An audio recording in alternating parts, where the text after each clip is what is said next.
Hi అండి. Welcome to study with tricks. యాక్చువల్‌గా 3 days నుంచి నాకు హెల్త్ సరిగ్గా బాలేదండి. అందుకే నేను డైలీ కరెంట్ అఫైర్స్ చేయలేకపోయాను. ఇంక నుంచి డైలీ చేయడానికి ట్రై చేస్తాను. Sorry for the inconvenience. So, ఈరోజు మనం 28 నుంచి 31 జులై కరెంట్ అఫైర్స్‌ని డిస్కస్ చేయబోతున్నాం. Who one the pen translate award for the book once elephants lived here. Once elephants lived here పుస్తకానికి పెన్ ట్రాన్స్లేట్ అవార్డు పొందింది ఎవరు అంటే గీతాంజలి శ్రీ. ప్రముఖ హిందీ రచయిత్రి గీతాంజలి శ్రీ తన పుస్తకం అయినటువంటి వన్స్ ఎలిఫెంట్ లివ్డ్ హియర్ అనే పుస్తకానికి పెన్ ట్రాన్స్లేట్ అవార్డును పొందారు. సో ఇదే పుస్తకాన్ని డైసీ రాక్వెల్ అనే ఆమె ఆంగ్లంలోకి అనువదించడం జరిగింది. Which country announced its formal recognition of a Palestinian state at the United Nations General Assembly in September 2025? 2025 సెప్టెంబర్లో ఐక్యరాజ్య సమితి సాధారణ సమావేశంలో పాలస్తీనా రాష్ట్రాన్ని అధికారికంగా గుర్తించిన దేశం ఏది అంటే ఫ్రాన్స్ అండి. సో గుర్తించిన కాదు, గుర్తించబోతున్న దేశం. గుర్తించబోతోంది. ఎప్పుడు గుర్తించబోతోంది అంటే సెప్టెంబర్ 25 ఐక్యరాజ్య సమితి సాధారణ సమావేశంలో పాలస్తీనా రాష్ట్రాన్ని అధికంగా గుర్తించబోతున్నట్లు ప్రకటించారు.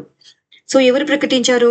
ఫ్రాన్స్ యొక్క అధ్యక్షుడు ఇమాన్యుయల్ మెక్రాన్ గారు ప్రకటించడం జరిగింది. Where is exercise bold Kurukshetra 2025 being conducted? Exercise bold Kurukshetra 2025 ఎక్కడ జరుగుతోంది అంటే జోధ్పూర్ లో జరుగుతోందండి. జోధ్పూర్ లో ప్రారంభమైంది. సో ఎప్పటి నుంచి ఎప్పటి వరకు జరుగుతోంది ఇది అంటే జూలై 29 నుంచి ఆగస్టు 4 వరకు ఇది కొనసాగుతుంది. సో ఎవరెవరు అంటే భారత్ యొక్క మెకనైజ్డ్ ఇన్ఫాంట్రీ రెజిమెంట్ మరియు 42వ సింగపూర్ ఆర్మ్డ్ రెజిమెంట్ అనేటువంటి వారు ఇందులో పాల్గొంటున్నారు. దీని యొక్క ప్రత్యేకత ఏమిటి అంటే ఇది ఒక టేబుల్ టాప్ మరియు కంప్యూటర్ ఆధారిత వార్ గేమ్ రూపంలో ఉంటుంది. ఈ విధానంలో యుద్ధ వ్యూహాలు మరియు యంత్రీకృత యుద్ధ కార్యకలాపాలు ఆచరణలో ఎలా అమలు చేయాలో క్షుణ్ణంగా విశ్లేషించడం జరుగుతుంది. సో ఈ క్వశ్చన్ లో మీరు మూడు గుర్తుపెట్టుకోవాలి. ఒకటి, ఎక్కడ జరుగుతుంది అంటే రాజస్థాన్ జోధ్పూర్ లో జరుగుతుంది. ఎన్నవ ఎడిషన్ అంటే 14వ ఎడిషన్. దీని పేరు ఏమిటి అంటే బోల్డ్ కురుక్షేత్ర. ఎవరెవరి మధ్య జరుగుతుంది అంటే భారత్ మరియు సింగపూర్. చాలు, ఇంత గుర్తుపెట్టుకుంటే చాలు. Where is COP55 of the Ramsar Convention on Wetlands taking place in July 2025? Ramsar convention పై COP15 సమావేశం జూలై 2025లో ఎక్కడ జరుగుతోంది అంటే విక్టోరియా ఫాల్స్ లో జరుగుతోందండి. సో ఇది ఎన్నవ సమావేశం అంటే 15వ సమావేశం అనమాట. అంటే COP15 అనమాట ఇది. సో ఎప్పటి నుంచి జూలై 23 నుంచి జూలై 31 వరకు జింబాబ్వేలో విక్టోరియా ఫాల్స్ జింబాబ్వేలో జరుగుతోంది. దీని యొక్క ముఖ్య ఉద్దేశం ఏంటి అంటే వెట్లాండ్స్ యొక్క అభివృద్ధిపై సమీక్షలు మరియు వెట్లాండ్స్ యొక్క పరిరక్షణ లక్ష్యాల గురించి చర్చించడం జరుగుతుంది. సో ఎందుకు జింబాబ్వేలో వాళ్ళు తీసుకోవడం జరిగింది అంటే జింబాబ్వే దేశంలో ఆల్రెడీ 7 రామ్సార్ సైట్స్ అనేటువంటివి ఉన్నాయన్నమాట. అంతేకాకుండా ఇటీవల ఫాల్స్ ఏమిటంటే విక్టోరియా ఫాల్స్ అనేటువంటిది వెట్లాండ్ సిటీగా కూడా గుర్తింపు పొందడం జరిగింది. సో COP15 అనేటువంటివి ఇక్కడ జరగడం ద్వారా ఆఫ్రికా దేశాలు తమ వెట్లాండ్స్ యొక్క పరిరక్షణలో నాయకత్వాన్ని చూపించగలుగుతాయి అనే ఉద్దేశంతో ఈ COP15 ను జింబాబ్వేలో నిర్వహించడం జరిగింది.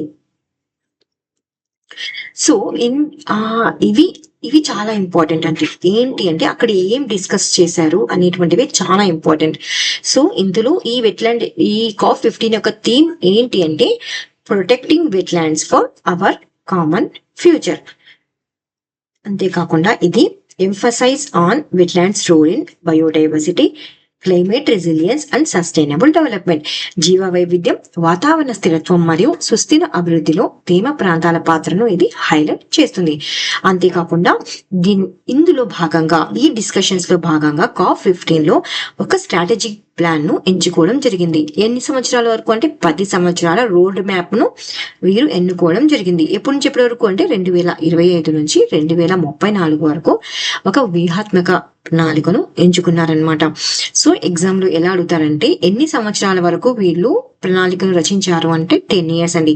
ఎప్పటి నుంచి ఎప్పటి వరకు అంటే 2025 నుంచి 2034 వరకు. ఇందులో ఇంకొక ప్లాన్ తీశారనమాట. అంటే ఇంకొక ఛాలెంజ్ పెట్టారు. ఏం ఛాలెంజ్ అంటే ఫ్రెష్ వాటర్ ఛాలెంజ్ అనేటువంటిది ఇందులో భాగంగా తీసుకురావడం జరిగింది. ఏంటి ఇది అంటే 350 మిలియన్ హెక్టార్ల వెట్లాండ్స్ ను పునరుద్ధరించడం, అంతేకాకుండా 30,000 కిలోమీటర్ల నదులను కూడా పునరుద్ధరించడమే ఈ ఫ్రెష్ వాటర్ ఛాలెంజ్ యొక్క ముఖ్య లక్ష్యం. సో ఎగ్జామ్ లో అడగడానికి చాలా ఛాన్సెస్ ఉంది ఇలాంటి క్వశ్చన్ చూసుకోండి. సో టార్గెట్ ఇయర్ ఎంత? 2030 వరకు 350 మిలియన్ హెక్టార్ల వెట్లాండ్స్ ను, అదేవిధంగా 30 కిలోమీటర్ల నదులను పునరుద్ధరించాలనేది లక్ష్యం. ఇందులో COP15 లో వాటర్ ఛాలెంజ్ లో భాగంగా తీసుకురావడం జరిగింది. యూత్ ఎంగేజ్మెంట్, యువతను ఈ వాటర్ ల్యాండ్స్ వెట్లాండ్స్ యొక్క పరిరక్షణలో నాయకత్వం వహించేందుకు ప్రోత్సహించడం జరిగింది.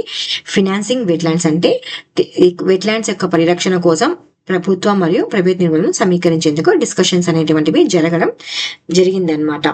So when is the international day for the conservation of the mangrove ecosystem observed annually? ప్రతి సంవత్సరం అంతర్జాతీయ మ్యాంగ్రూవ్ ఎకోసిస్టమ్ సంరక్షణ దినోత్సవం ఎప్పుడు జరుపుకుంటారు అంటే జూలై 26న జరుపుకుంటారు. చాలా ఇంపార్టెంట్. ఎప్పుడు ఎవరు దీన్ని స్టార్టింగ్ అంటే ఏ సంవత్సరం దీన్ని ఎవరు ఆమోదించారంటే 2015లో యునెస్కో అనేటువంటిది దీన్ని ఆమోదించడం జరిగింది. ఈ మ్యాంగ్రూవ్స్ ఎకోసిస్టమ్ యొక్క ప్రత్యేకతను తెలియజేయడానికే మనం ఈ రోజున జూలై 26న జరుపుకోవడం జరుగుతుంది. మ్యాంగ్రూవ్ ఎకోసిస్టమ్ సంరక్షణ దినాన్ని జరుపుకోవడం జరుగుతుంది. ఎందుకంటే ఈ మ్యాంగ్రూవ్స్ అనేటువంటివి కార్బన్ సింక్స్ గా పనిచేస్తాయండి, కార్బన్ ఇవి తీసుకుంటాయి అన్నమాట. So 26th international day for the conservation of mangroves. India is releasing A special 100 rupees commemorative coin to honor which prominent figure known as the father of India's Green Revolution? భారత ప్రభుత్వం father of India's green revolution గా ప్రసిద్ధులైన ఏ ప్రముఖుడిని గౌరవించడానికి 100 rupees స్మారక నాణ్యంను విడుదల చేయబోతుంది అంటే professor MS Swaminathan గారు. మనకి తెలిసిందే కదా. ఈయన గ్రీన్ రెవల్యూషన్ అంటే ఈ ఏమంటారు మనం అంటే father of Indian green revolution అని అంటారు కదా మనం. సో ఈయన హరిత విప్లవం సమయంలో వ్యవసాయ రంగాన్ని అభివృద్ధి చేయడంలో కీలక పాత్ర పోషించారు.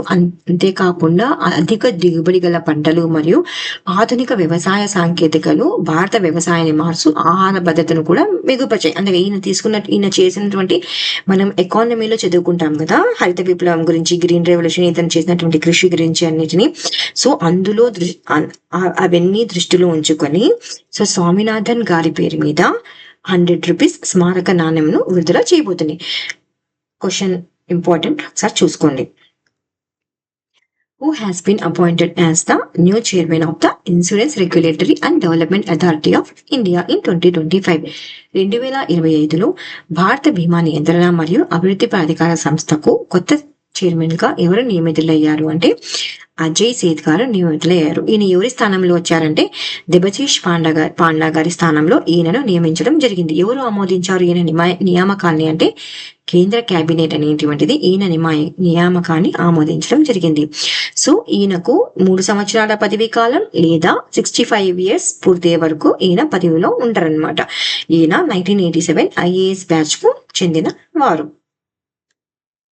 According to a recent report by Morgan & Stanley, which year is India projected to become the world's largest economy, surpassing Japan and Germany? ఇలాంటి క్వశ్చన్ ఒకటి 2018 Group 2లో ప్రిలిమ్స్ లో అడిగారండి. సేమ్ ఇలాంటి క్వశ్చనే. సో ఇది మోడల్ క్వశ్చన్ చూసుకోండి. సో మార్గన్ స్టాన్లీ తాజా నివేదిక ప్రకారం జపాన్ మరియు జర్మనీని అధిగమించి భారత్ ప్రపంచంలో 3వ అతిపెద్ద ఆర్థిక వ్యవస్థగా మారే సంవత్సరం ఏ సంవత్సరంలో మారబోతుంది అంటే 2028 అన్నమాట. ఈ మార్గన్ స్టాన్లీ అనేటువంటి ఒక నివేదికను విడుదల చేసింది జూలైలో. ఆ నివేదిక పేరు ఏమిటి అంటే India's state led economic transformation. ఈ నివేదిక ప్రకారం భారత్ 2028 నాటికి జపాన్ మరియు జర్మనీని అధిగమించి ప్రపంచంలో 3వ అతిపెద్ద ఆర్థిక వ్యవస్థగా మారుతుంది అని ఈ నివేదికలో పేర్కొనడం జరిగింది. ఇప్పుడు మన భారత్ 4వ అతిపెద్ద ఆర్థిక వ్యవస్థగా ఉందన్నమాట. సో 2030 నాటికి ఎంత జీడిపిని మనం అందుకుంటామంటే 10.6 ట్రిలియన్ జీడిపిని మనం అందుకోపోతున్నామని ఈ నివేదికలో పేర్కొనడం జరిగిందనమాట. సో ఏ నివేదిక ప్రకారం అంటే మార్గన్ స్టేన్లీ నివేదిక ప్రకారం ఏ సంవత్సరానికి అంటే 2028 సంవత్సరానికి ఎంత పెద్ద ఎకానమీ అంటే థర్డ్ లార్జెస్ట్ ఎకానమీ. నివేదిక పేరు India's state led economies transformation. ఎవరు రిలీజ్ చేశారంటే Morgan Stanley. When will the 4th edition of world food India be held? 4వ ఎడిషన్ వరల్డ్ ఫుడ్ ఇండియా ఎప్పుడు జరుగుతుంది అంటే సెప్టెంబర్ 25 నుంచి సెప్టెంబర్ 28 వరకు జరగబోతుందండి. ఎప్పుడు జరగబోతుందంటే సెప్టెంబర్లో జరగబోతుంది. న్యూఢిల్లీలోని భారత మండపంలో జరగబోతుంది. ఈ కార్యక్రమం అనేటువంటిది భారత ప్రభుత్వం యొక్క ఆహార ప్రాసెసింగ్ పరిశ్రమల మంత్రిత్వ శాఖ అనేటువంటివి నిర్వహించబోతుంది. దీని యొక్క థీమ్ ఏంటి అంటే processing for prosperity. So Bharat ను ఆహార ఆవిష్కరణ పెట్టుబడులు మరియు స్థిరత్వానికి గ్లోబల్ హబ్గా నిలబెట్టే లక్ష్యంగా పెట్టుకుంది. సో ఇందులో 90 కంటే ఎక్కువ దేశాలు పాల్గొనడం జరుగుతుంది. సో ఎప్పుడు జరుగుతుంది వరల్డ్ ఫుడ్ ఇండియా అంటే సెప్టెంబర్ జరగబోతుంది. September 25 to 28. ఎవరు ఏ మంత్రిత్వ శాఖ అంటే ఆహార ఫుడ్ ప్రాసెసింగ్ ఇండస్ట్రీస్ మంత్రిత్వ శాఖ అన్నమాట.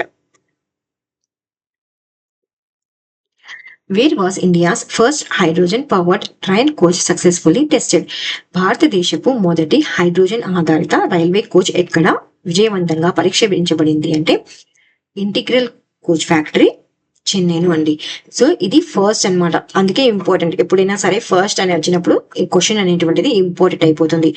భారతదేశపు మొట్టమొదటి హైడ్రోజన్ ఆధారిత railway coach integral coach factory చెన్నైలో విజయవంతంగా పరీక్షించడం జరిగిందనమాట. ఈ ప్రోటోటైప్ హైడ్రోజన్ ఫర్ హెరిటేజ్ అనే ఇనిషియేటివ్ కార్యక్రమంలో భాగంగా భారతదేశంలోని హెరిటేజ్ మరియు హిల్ స్టేషన్స్ ఉంటాయి కదా, అందులో 35 హైడ్రోజన్ ఆధారిత రైళ్లను ప్రవేశపెట్టడమే లక్ష్యంగా పెట్టుకుందనమాట. ఈ ప్రాజెక్టు ఉత్తర రైల్వే ఆధ్వర్యంలో డీజిల్ పవర్ కార్లను హైడ్రోజన్ ఫ్యూయల్ సెల్ ఆధారిత యూనిట్లుగా మార్చడం మరియు హైడ్రోజన్ నిల్వ మరియు ఇంధన సౌకర్యాలను ఏర్పాటు చేయడం అనేటువంటివి లక్ష్యంగా పెట్టుకుంది. సో మనము భారతదేశంలో మొదటి హైడ్రోజన్ రైలును హర్యానాలోని జింద్ సోనిపట్ మార్గంలో నడపడం కోసం ప్రణాళికను చేయడం జరిగింది. చాలా ఇంపార్టెంట్ క్వశ్చన్ ఇది. ఎక్కడ ఫస్ట్ టెస్ట్ చేయబడింది అంటే పరీక్షించబడింది అంటే ఇంటిగ్రల్ కోచ్ ఫ్యాక్టరీ చెన్నైలో. ఏ ఇనిషియేటివ్ లో భాగంగా అంటే హైడ్రోజన్ ఫర్ హెరిటేజ్ ఇనిషియేటివ్ లో భాగంగా. ఎన్ని హైడ్రోజన్ ఆధారిత రైళ్లను మనం ప్రవేశపెట్టబోతున్నామంటే 35. ఫస్ట్ హైడ్రోజన్ రైలు అనేటువంటి ఏ మార్గాల మధ్య మనం నడపబోతున్నామంటే హర్యానాలోని జింద్ టు సోనిపట్ మార్గంలో మనం నడపడం అంటే టెస్ట్ చేయబోతున్నాం అనమాట. నడపడానికి వ్యూహాలని రచించబోతున్నాం.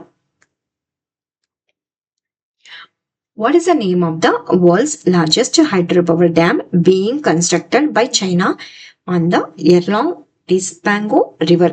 ఇది న్యూస్ లో ఉందండి. సో ఎర్లాంగ్ సాంగ్పో నది బ్రహ్మపుత్ర నదిపై చైనా నిర్మిస్తున్న ప్రపంచంలోని అతిపెద్ద హైడ్రోపవర్ డ్యామ్ పేరు ఏమిటి అంటే మొతౌ హైడ్రోపవర్ స్టేషన్.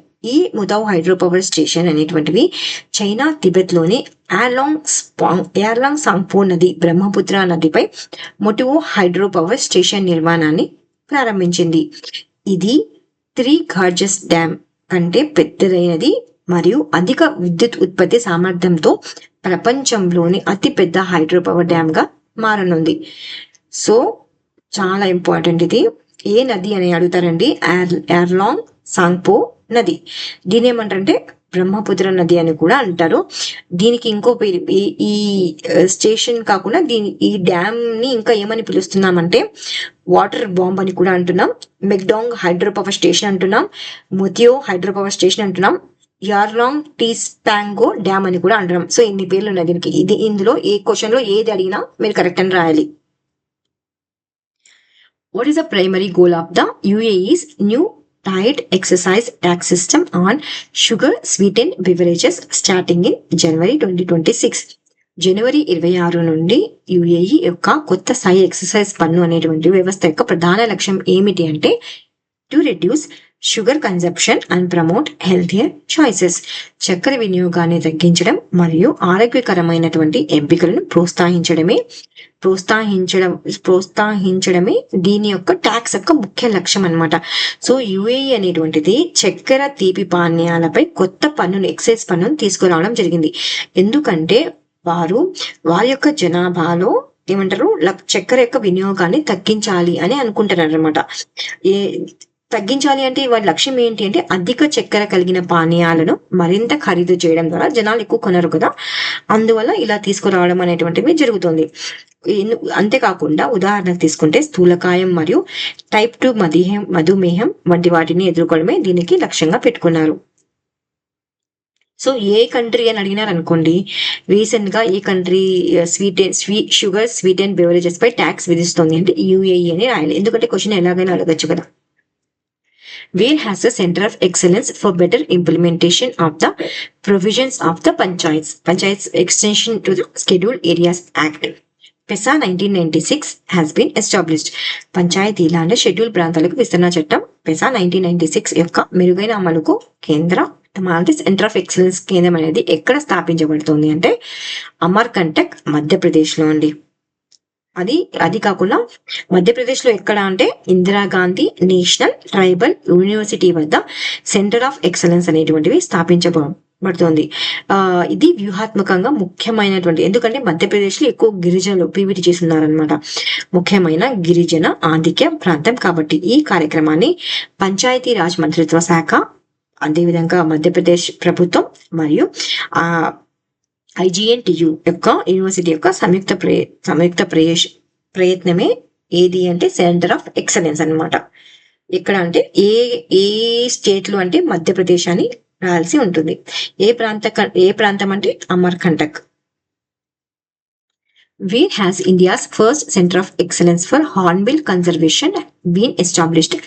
భారతదేశపు మొదటి హార్న్బిల్ సంరక్షణ సెంటర్ ఆఫ్ ఎక్సలెన్స్ కేంద్రం ఎక్కడ స్థాపించబడింది అంటే అన్నామలై టైగర్ రిజర్వ్, తమిళనాడు. ఈ ఫోటోలో చూడండి, మీకు ఒక పక్షి కనిపిస్తుంది కదా, అదే హార్న్బిల్ అన్నమాట. దాన్ని కన్సర్వ్ చేయడానికి సెంటర్ ఆఫ్ ఎక్సలెన్స్ ని ఎక్కడ వాళ్ళు లాంచ్ చేయబోతున్నారు అంటే అన్నామలై టైగర్ రిజర్వ్ లో లాంచ్ చేయడం జరుగుతుంది అనమాట. ఏ ప్రభుత్వం అంటే తమిళనాడు ప్రభుత్వం. సో 4 రకాల హార్న్బిల్ జాతులను సంరక్షించాలి అని వాళ్ళు దృష్టి సారించడం జరుగుతుంది. అది great hornbill, Malabar great hornbill, Malabar white hornbill మరియు Indian grey hornbill. What is the name of the second and final indigenous pollution control vessel launched by Goa Shipyard for the Indian Coast Guard? భారత coast guard కోసం Goa ship yard limited ప్రారంభించిన స్వదేశీ కాలుష్య నియంత్రణ నౌక పేరు ఏమిటి అంటే సముద్ర ప్రచేత్ అన్నమాట. ఎవరి కోసం అంటే ఇండియన్ కోస్ట్ గార్డ్ కోసం. ఎవరు దీన్ని అభివృద్ధి చేశారంటే గోవా షిప్ యార్డ్ అనేటువంటిది అభివృద్ధి చేసింది. ఇది 2వ వెజల్ అండి, ఇది 2వ పొల్యూషన్ కంట్రోల్ వెజల్. దాని పేరే సముద్ర ప్రచేత్. అది ఫస్ట్ వెజల్ అయితే సముద్ర ప్రతాప్. దీని యొక్క ప్రాముఖ్యత ఏంటి అంటే ఎకనామిక్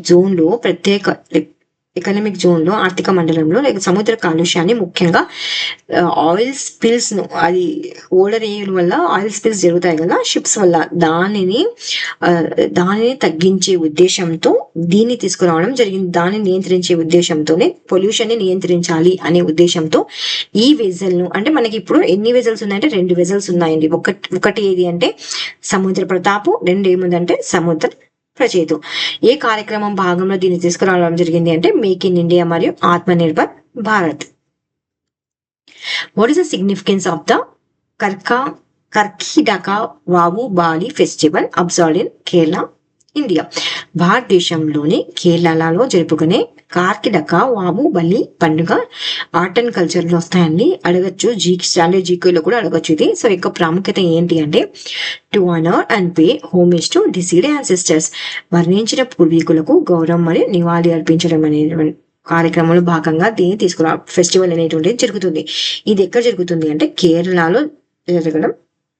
సో కేరళలో జరుగుతుంది ఇది. దాని పేరే ఏం పేరు? కర్కిటక వావ్ బలి festival. What is the Pradhana Mantri Urja Ganga project and what recent developments were inaugurated by Prime Minister Narendra Modi? Pradhana Mantri Urja Ganga project ఏమిటి మరియు ఇటీవల ప్రధాన మంత్రి నరేంద్ర మోదీ గారు ఈ అభివృద్ధి కార్యక్రమాన్ని ప్రారంభించారంటే ఈ gas pipe line project inauguration of Durgapur Kolkata and Bokaro Mangal pipe line sections ఒక gas pipe line అనేటువంటివి ప్రారంభించడం జరిగిందండి. ఎక్కడ ప్రారంభించారు అంటే కోల్కతాలో ప్రారంభించడం జరిగింది. దాని పేరు ఏం పేరు అంటే దుర్గాపూర్ కోల్కతా మరియు Bokaro Dhamra pipe line project అనమాట.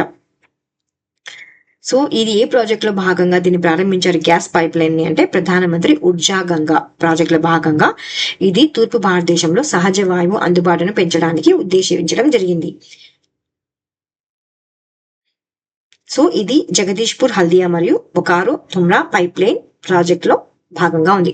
సో ఇదేం లేకపోయినా ఎక్కడ దీన్ని ఏమంటారు స్టార్ట్ చేశారు, ఎక్కడ దీన్ని మెయిన్ గా స్టార్ట్ చేశారు అని అడిగితే ఈ గ్యాస్ పైప్ లైన్ అనేటువంటిది కోల్కతాలో దుర్గాపూర్ కోల్కతా మరియు బొకారో తుమ్రా పైప్ లైన్ భాగంలో ప్రారంభం అవుతుంది. సో ఇది వన్ లైనర్ క్వశ్చన్స్ అండి, ఇక్కడ డిస్కస్ చేద్దాం.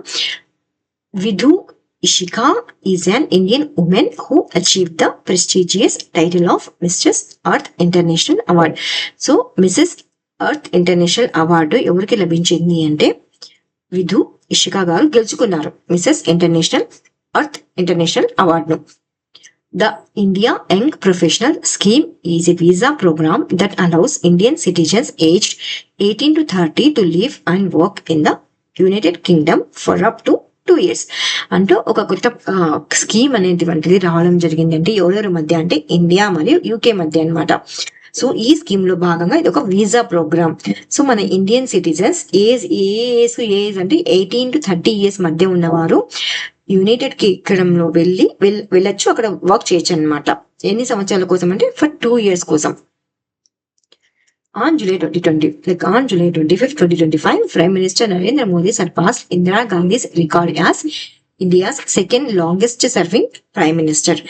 So, in an uninterrupted term. So, Indira గాంధీను సర్వింగ్ చేయడంలో ఈయన అధిగమించారనమాట. సో ఎన్ని రోజులు అని చూసుకుంటే వరుసగా ఎన్ని రోజులు పరిపాలించారు అని చూసుకుంటే సో ఇందిరా గాంధీ గారేమో 4077 రోజులు, అదే మోదీ గారేమో 4078 రోజులు అనమాట. సో ఇవంతా ఏం అడగపోయినా ఎవరిని సర్పాస్ చేశారంటే జస్ట్ ఇందిరా గాంధీ అని రాస్తే సరిపోతుంది. July 26th is celebrated as Kargil Vijay Divas to commemorate this significant victory and to pay tribute to the soldiers who defended India's integrity and sovereignty. So చాలా ఇంపార్టెంట్ అని exam లో already చాలా సార్లు అడిగాడు కూడా. ఇది క్వశ్చన్ ఏంటంటే కార్గిల్ విజయ్ దివస్ మనము ఏ రోజున జరుపుకుంటాం, ఏ డేన జరుపుకుంటామంటే జూలై 26th జరుపుకోవడం జరుగుతుంది. అదే జూలై ఇక్కడ నేను ఈ జూలైలో ఉన్నటువంటి డేస్ అన్ని నేను ఇక్కడ పెట్టాను, ఎందుకంటే మీకు ఒక రివిజన్ గా ఉంటుందని ఇక్కడ పెట్టడం జరిగింది. 28th జూలై అయితే వరల్డ్ హెపటైటిస్ డే, థీమ్ వచ్చేసి let's break it down. 1st July national doctors day, GST day చాలా important, SBI formation day. 2nd July world sports journalist day. 7th July world by product day. 11th July world population day. 15th July world youth skills day. 16th July world snakes day. 17th July world day for international justice 2025. 18th July Nelson Mandela day. 20th July international justice day, international moon day. 22nd July national flag day, world brain health day, national mango day. 23rd July national broadcasting day. 24th July income tax day. 26th July international day for conservation of mangroves. ఇందులో important ఏవేవి, GST అనేటువంటి important, hepatitis అనేటువంటిది important, international justice అనేటువంటిది important, flag day important, అదేవిధంగా conservation of mangroves అనేటువంటివి చాలా important. ఇది revision questions quick గా రివైజ్ చేసేద్దాం. భారతదేశంలో ఆదాయ పన్ను దినోత్సవం ఎప్పుడు జరుపుకుంటారు అంటే జూలై 24. లంపీ స్కిన్ డిసీజ్ గురించి ఈ క్రింది వాటిలో ఏది సరైన ప్రకటన అంటే లంపీ స్కిన్ డిసీజ్ అనేటువంటిది ఒక పాక్స్ ఫిరిడే కుటుంబానికి చెందిన వైరస్ వల్ల వస్తుంది. 2025 మొదటి త్రైమాసికంలో హెన్లీ పాస్పోర్ట్ సూచికలో భారతదేశం యొక్క ర్యాంకు ఏమిటి అంటే 77. అదే ఫస్ట్ ప్లేస్ లో ఎవరున్నారంటే సింగపూర్. నెక్స్ట్ 2025లో గ్లోబల్ ఫినాన్స్ మ్యాగజైన్ ప్రకారం ప్రపంచంలో అత్యుత్తమ వినియోగదారుల బ్యాంకుగా ఏ భారతీయ బ్యాంకు గుర్తింపు పొందింది అంటే State Bank of India. Bharat NCX cyber భద్రతా అభ్యాసం యొక్క ప్రధాన లక్ష్యం ఏమిటి అంటే భారతదేశ సైబర్ రక్షణ సన్నద్ధను సైబర్ దాడి అనుకరణ ద్వారా మెరుగుపరచడం. సో వాట్ ఈస్ భారత్ ఎన్సిఎక్స్ అంటే ఇది ఒక భారత్ సైబర్ భద్రతా అభ్యాసం ఎక్సర్సైజ్ అని రాస్తే చాలన్నమాట. సంగ్లీ జిల్లాలోని ఇస్లాంపూర్ పట్టణానికి మహారాష్ట్ర ప్రభుత్వం ప్రకటించిన కొత్త పేరు ఏమిటి అంటే ఈశ్వర్పూర్. భారతదేశపు మొట్టమొదటి స్వదేశీ 50 కిలోవాట్ల భూ ఉష్ణ విద్యుత్ ప్లాంట్ ఎక్కడ అభివృద్ధి చేయబడుతుంది, చాలా ఇంపార్టెంట్ అది. ఇది ఎక్కడ అభివృద్ధి చేయబడుతుంది అంటే అరుణాచల్ ప్రదేశ్. భారతదేశం యొక్క సముద్రయాన్ మిషన్ కోసం ఇస్రో మరియు NIOT నాట్ అనేటువంటి అభివృద్ధి చేస్తున్నట్టే జలంతర్గామి వాహనం పేరు ఏమిటి అంటే మత్స్య 6000. భారతదేశంలో ఖచ్చితమైన దాడుల కోసం DRDO అభివృద్ధి చేసిన UAV లాంచ్ చేసిన క్షిపణి వ్యవస్థ పేరు ఏమిటి అంటే UAV launched precision guided missile. దీని ఏమంటారు ULPGM. ఇది ఎక్కడ టెస్ట్ చేశారండి? ఆంధ్రప్రదేశ్ లో కర్నూలు టెస్ట్ చేయడం జరిగింది. 2025 జూలైలో భారతదేశం మరియు యునైటెడ్ కింగ్డమ్ మధ్య కుదిరిన చారిత్రక స్వేచ్ఛ వాణిజ్య ఒప్పందం పేరు ఏమిటి అంటే CETA, comprehensive economic and trade agreement. Global wetland outlook 2025 ప్రకారం 1970 నుండి ప్రపంచవ్యాప్తంగా ఎంత శాతం వెట్లాండ్ అనే చిత్తడి నేలలో మనం నష్టపోయామంటే 35% నష్టపోయాం. భారతదేశం 2025లో అసలు లక్ష్యం కంటే 5 సంవత్సరాల ముందే, చాలా ఇంపార్టెంట్ ఇది, 5 సంవత్సరాల ముందే పెట్రోల్లో ఎంత శాతం ఎథనాల్ మిశ్రమాన్ని సాధించింది అంటే 20%. సో ఇది ఫస్ట్ ఇన్ ఇండియా అండి. ఆల్రెడీ ఇవి చాలా సార్లు ఎగ్జామ్స్ లో అడిగారు కాబట్టి నేను ఇక్కడ తీసుకోవడం జరిగింది. First British to visit India Thomas Roe. First Chinese pilgrim to visit India Fahien. First Indian to reach Antarctica lieutenant Ram Charan.